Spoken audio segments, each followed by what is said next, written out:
E assim, para nós não alongar muito aqui essa apresentação, galera, o que que eu quero dizer para vocês? Tinha uma galera apreensiva, hein, Humberto, você vai debater com o Monark, meu Deus do céu, e etc e tal. É, eu vi Galera, eu bastante não gente tenho, falando, né, pra você isso no Twitter, né? mas assim, galera, eu não tenho a menor perspectiva de convencer o Monark de nada, tá? Eu espero que a gente tenha aqui uma boa audiência. Eu vou tentar utilizar o nosso papo hoje aqui para demonstrar algo que eu venho falando já há bastante tempo, né? De como a ideologia pode fazer com as pessoas o que fez com o Monark, por exemplo. Eu acho que o Monark é um caso caricato, né? Assim, é uma caricatura da ideologia, né? Qual Até onde ela ideologia? pode chegar, tá? E, e então eu vou usar o nosso papo aqui para tentar demonstrar isso. Eu já mais ou menos imagino o que, que o Monark vai falar. Então eu vou aproveitar para tentar demonstrar isso a partir do estudo de caso em cima do Monark e vou ver se consigo também, ao longo do nosso papo aqui, falar um pouquinho sobre o que é o Estado, né, Boa. como que ele se estabelece, o que que ele representa, enfim, toda a disputa em volta disso.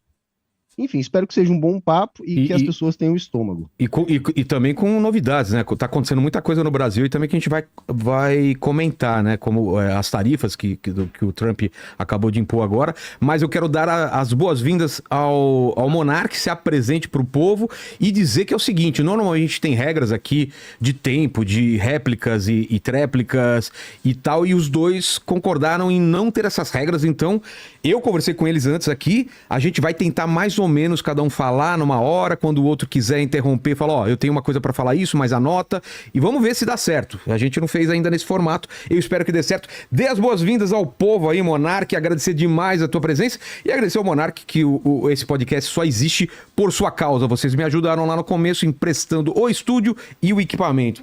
Então sou eternamente grato a você, Monark. Não me faça perder o podcast que você fez eu ter, tá? Obrigado, seja bem-vindo. Não, eu não fiz nada. A Fez gente fez sim, o cara. podcast, eu dei uma Não, não. forcinha. Eu dei Não, uma você forcinha. fez o máximo que você podia fazer. Nem precisava, mas você fez. Obrigado demais. Sabe que eu sou eternamente grato a isso, cara. Ah, valeu, cara. Valeu. Que bom que tá dando tudo certo aí. Ah, não sei o que apresentar, me apresentar. Galera, quem não me conhece vai conhecer através das minhas ideias aí, conversando com o Humberto. Ah, que estudo de caso que tu fez? Fez uma análise psicológica minha? E eu queria saber também qual que é a minha ideologia, cara. Pois é, eu também tenho essa dúvida, assim. Qual a ideologia e como você se classifica, Monark? Você se encaixa em algum padrão, alguma coisa? A gente, quando foi colocar aqui, você é libertário, você é ANCAP, você. O que que. Você tem alguma coisa que permeia teu pensamento? Dá pra colocar alguma caixa ou não? Eu não gosto muito desses rótulos, porque eles acabam fazendo com que você tenha que comprar toda uma estrutura de pensamento que necessariamente você não pensou sobre, tá ligado? E Entendi. não sabe se concordam ou não. Então, eu gosto de me considerar um pensador livre, certo? Eu não tenho ideologia, eu observo a realidade, as minhas experiências e as coisas que eu consumo na internet, informação, essas coisas. Tenho uma linha de raciocínio, tiro as minhas conclusões do que eu acho que é o modelo mais realístico dessas informações. Quão perto elas estão da verdade, entendeu? E aí eu dou a minha opinião. É claro que eu posso errar, às vezes eu posso chegar numa conclusão que não é verdadeira e tal, mas para eu falar que ela não é verdadeira, alguém tem que me provar logicamente que não faz sentido o que eu estou falando, entendeu? E se alguém conseguir me provar, eu vou entender a lógica e pela lógica eu vou entender qual que é o caminho certo que eu não estava enxergando. Mas nas conversas que eu tenho tido em podcast, realmente não tenho tido muitas argumentações lógicas que refutam a forma com que eu penso, entendeu? Humberto, como você classificaria o Monark? Qual é a ideologia dele? Não, eu não fiz um estudo sobre o Monark. Eu disse que a gente vai fazer agora, todos nós juntos aqui, um Ah, estudo entendi. de caso, entende? É, bom, o Monark, na verdade, assim, é bastante óbvio, né? Ele é um cara que defende o capitalismo, né? Ele pode ter várias dúvidas sobre várias coisas, mas eu duvido que ele não reivindique o capitalismo, não entenda que o capitalismo enfim, é alguma coisa que a gente deva defender, deva, enfim, concordar e por aí vai, né? Então, Eu queria começar fazendo uma pergunta pro Monark, tá? Mano, Vamos tentar dialogar de boa aqui, né, Monark? Então, assim, a claro, primeira pergunta, cara, que eu quero te fazer, assim, em algum momento da vida da gente, né, a gente desperta para a política, né? Começa a prestar atenção na política, sabe? Em algum momento a gente começa a se politizar, né? E aí a gente começa a formar a nossa opinião, né? Sobre o que a gente pensa da política, a nossa visão de mundo, assim. Então, Monark, eu queria que tu contasse para nós quando na tua vida que aconteceu essa politização, sabe? Quais eram os espaços que tu frequentava, seja reais, seja virtuais?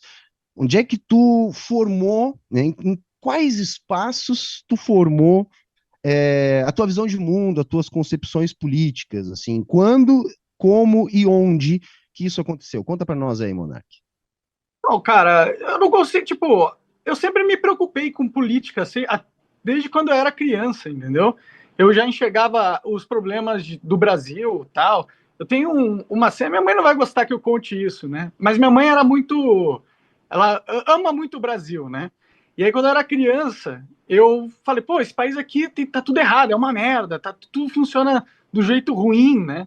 Aí ela ficou muito brava comigo, me deu um mega sermão, sabe? Então eu tenho essa memória, então eu sei que desde pequeno eu já me preocupava, tipo, eu enxergava a realidade e via que era uma realidade meio capenga, o brasileiro vive e olha que eu nasci, tipo, eu cresci numa cidade interior do Rio de Janeiro, né, que chama Três Rios, e aí depois dos 6, 7 anos de idade, eu vim morar em São Paulo e passei boa parte da minha vida em São Paulo, que é, em teoria, uma das cidades com mais desenvolvimento do país, né? Existem cidades que são mais pobres, né? Digamos assim. Então, eu vivi o Brasil, o melhor que tem do Brasil, certo? Em termos de infraestrutura, de poder econômico e tudo mais, né? Então, eu sempre achei que a gente no Brasil, a gente é meio atrasado, tá ligado? E a vida também, eu sempre pensei muito sobre a vida, sobre estar vivo, né? Porque estar vivo é uma parada doida, né? Tipo, tá vivo, tá ligado? Tipo, o que é isso? O que nós estamos fazendo aqui? Por que isso existe e tal? Então, tipo, são dois tipos de pensamento que sempre me acompanharam durante minha vida, né? E aí, com o tempo, eu acho que eu naturalmente fui desenvolvendo Mas caminhos ou só um detalhe, naturalmente, mas assim, essas coisas todas que você fala, eu vi seu papo com o Durante, vi teu papo com o Gaio Fato, né? Você falou um monte de coisas que você acredita, etc. Onde é que você tirou essas coisas, cara? Assim, onde é que você teve contato, por exemplo, com o que você chama de globalismo, por exemplo? Sabe, quem te apresentou essas coisas? Em que espaço isso chegou até você, Monark? É isso que eu quero saber, assim, se você pudesse ser um pouco mais sucinto aí na sua resposta.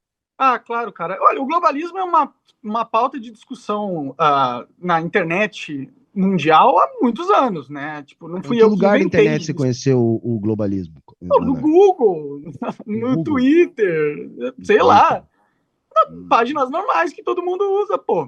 É que eu, Então, eu, eu, eu me então a gente interesso pode sobre dizer, assuntos então, diferentes.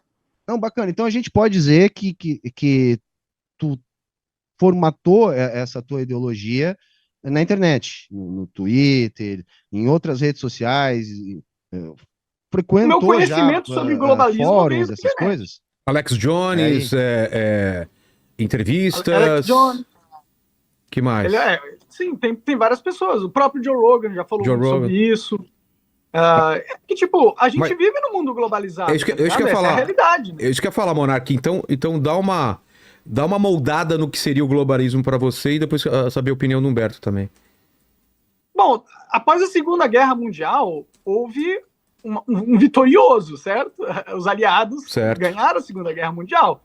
Sim, foram os E, soviéticos. Aham.